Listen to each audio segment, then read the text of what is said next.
And the Fourth Division side are at full strength. Number 9, Dion Dublin, plays despite being involved in a motor accident last night, and number 11, Lee Philpott, passed a late fitness test on an ankle injury.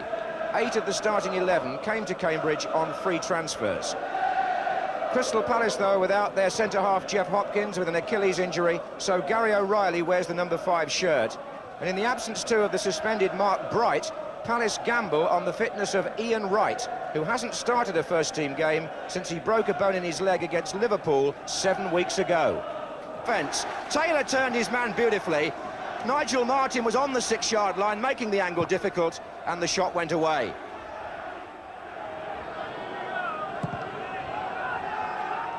That was Salako.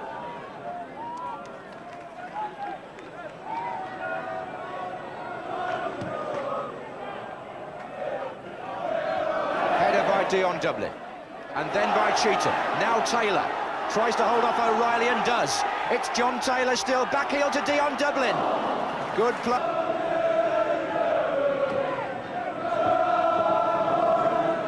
And it's easy for John Vaughan. And Chappell this time away from Barber. The two central defenders distinguishing themselves for Cambridge. But it's Palace who start the second half on the offensive. Thorne is facing the kicker, O'Reilly's up just behind him. And Pardew comes in with the goalkeeper. That's Andy Thorne. Chappell away. Thomas. Still not clear. Wright with a chance for Palace. Saved by the goalkeeper's legs. And Bailey clears. And Ian Wright has the best chance of the match. And John Vaughan thwarts him. That's promising from the fullback.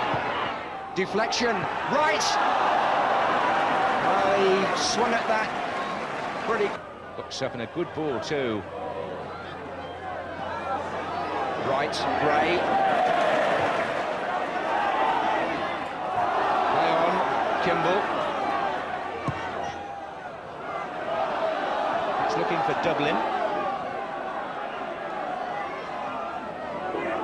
Controlled it well. Kimball. Philpott.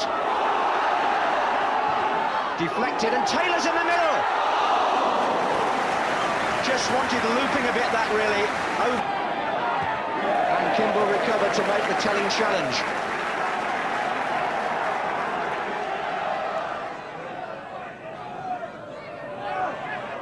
That was O'Reilly. Pardew comes in and Chappell clears it for a corner. Geoff Thomas has scored for Crystal Palace, number 8, and they're in front in the last quarter of an hour. 78 minutes, and the Fourth Division side are caught out from the corner kick, and Geoff Thomas, 25 years old, the captain, the man who turned the Portsmouth tie in the third round, may have turned this one. It's Gary O'Reilly, really, who causes confusion. Barber tries to hook a shot in and fails. It comes back out to Thomas, and it's through the legs of Chappell. How unlucky. And the goalkeeper never saw it. It's Cambridge United 0, Crystal Palace 1. And Palace have got an eye on the semi-final. And is the dream over for John Beck's Cambridge? Character ball in, so much talent with his feet. And too ready with his tongue sometimes. Nice little flick on, and it was just too high for Whitehouse. A guard coming in too, but Pallister was above the ball.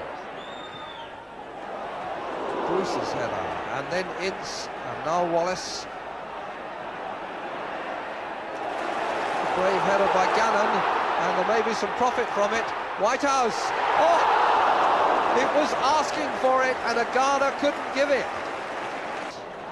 Oh, he's got a bit of room. Hill has gone to cover him. Bradshaw behind Hill. And Wallace has beaten them both with ease. And Tracy got down as McClair got a knee to the ball, it looked. Hughes and Robbins is onside. Can he pull it back? Corner. I thought it went out for a goal kick. So did Stancliffe, so did Tracy, and so did a lot of the Sheffield United fans behind that goal.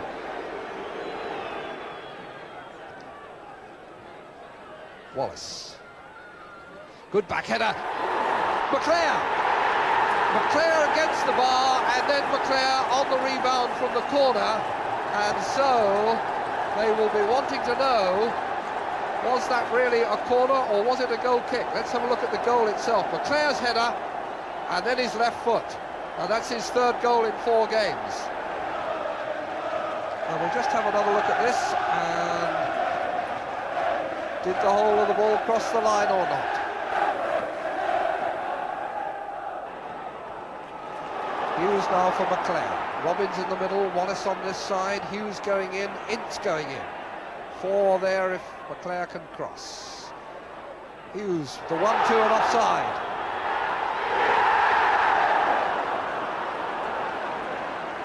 McClair was allowed to run by the Sheffield United back 4 and was pretty clearly offside.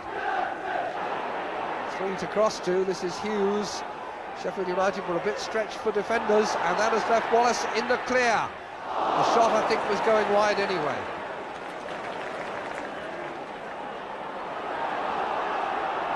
Martin.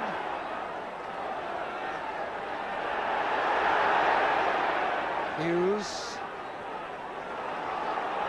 Duxbury. Again, Wallace unmarked, but offside.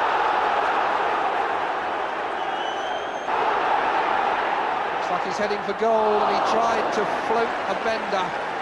It's a good save. It really was needed then, and he plucked that right off Bob Booker's eyebrows. Good work by Todd, and Booker, I think, could see the net shimmering. The final whistle. Manchester United have beaten Sheffield United by a first half goal from Brian McClair. They will be one of the last 4 in the FA Cup this season. That's what he's done. The only fresh information is that Mark Falco is back as a substitute, having missed 8 matches with a knee injury. He's scored against Liverpool here in the league in November when Rangers won 3-2. Now, on the other hand, Kenny Dalglish had 2 quite major decisions to make. He's brought Glenn Hussein back at number 2 at centre-back after his suspension and dropped Gary Gillespie to substitute.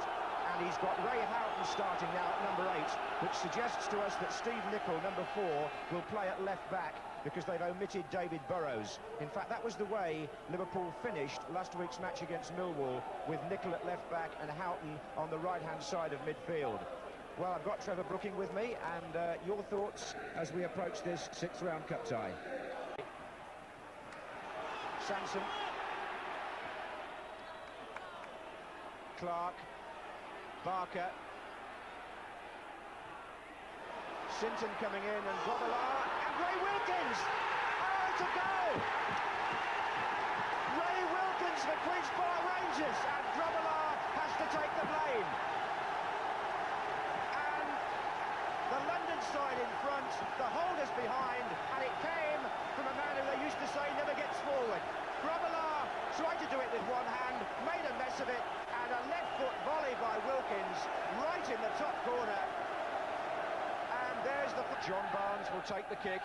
There's a wall of 4 with a Liverpool player joining it at either end.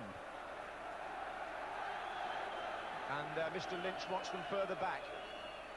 Right on the line, I suspect.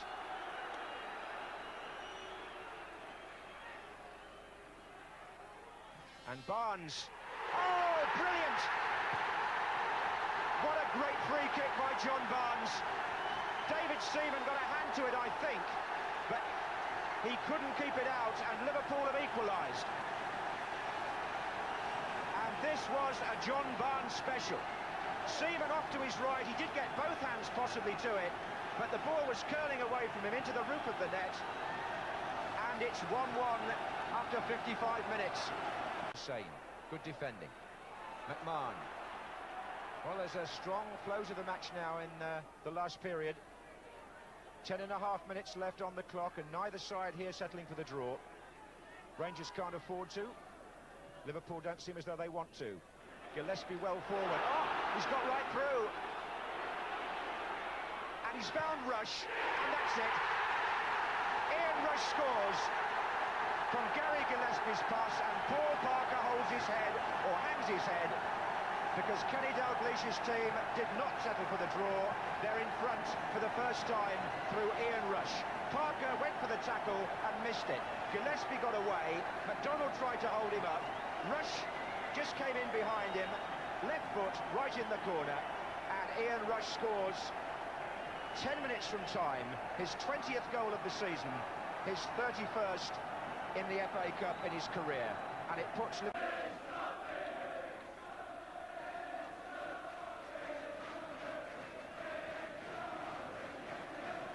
There's Justin Channing, the other QPR substitute. Hussein, Barker. Barker's tripped his way through for Rangers. What a brilliant goal! That's a superb effort by Simon Barker, and it's 2-2. And now it's the Liverpool supporters' turn to look solemn-faced as Simon Barker scores a fine individual goal 6 minutes from the end to push this cup tie to still greater heights. And the home supporters will find one change in the lineup compared with Saturday. Paul Woolhurst comes in place of Neil Adams.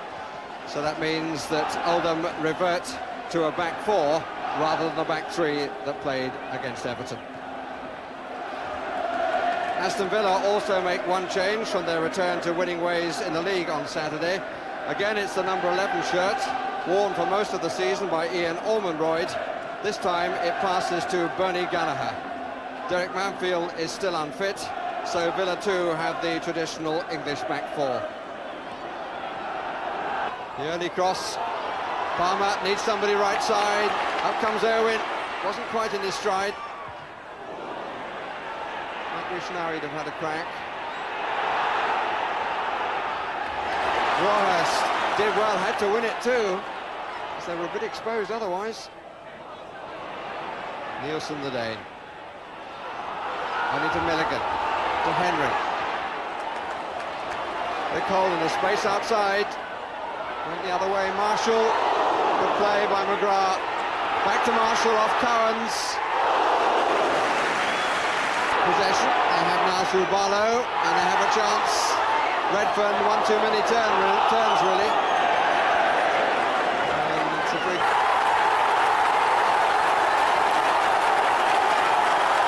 Spink a little unlucky, but Oldham had the opening goal in the 38th minute. Good play by Palmer, fine shot, up onto the crossbar, and it came back to cross the line. Fine strike, actually beat the goalkeeper's hand. Into the Villa supporters who are Gage. Very good play by Barrett. Excellent covering by Barrett. Just came across. Going in! An own goal by Price.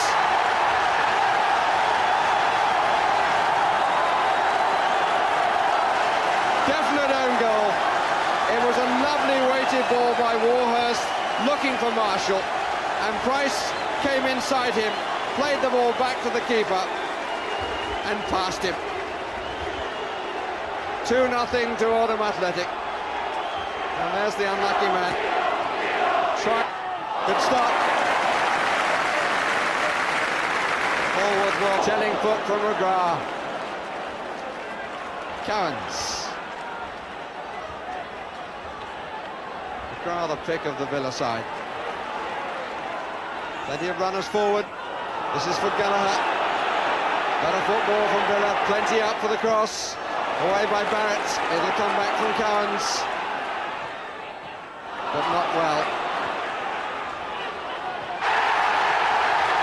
It's Redfern, and it's 3.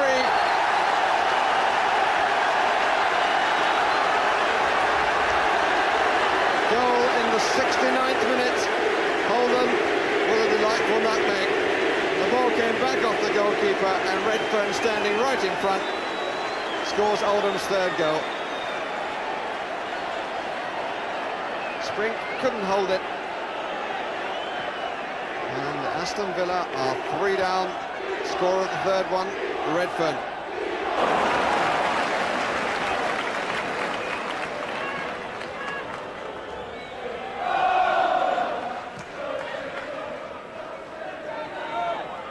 Barrett. Covered. Oldham Athletic will play Manchester United at Main Road on Sunday, April the 8th.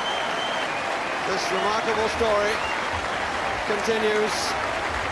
They go to the semi-finals for the second time, and ironically, when they went there last in 1913, the team that beat them and denied them a place in the final was Aston Villa.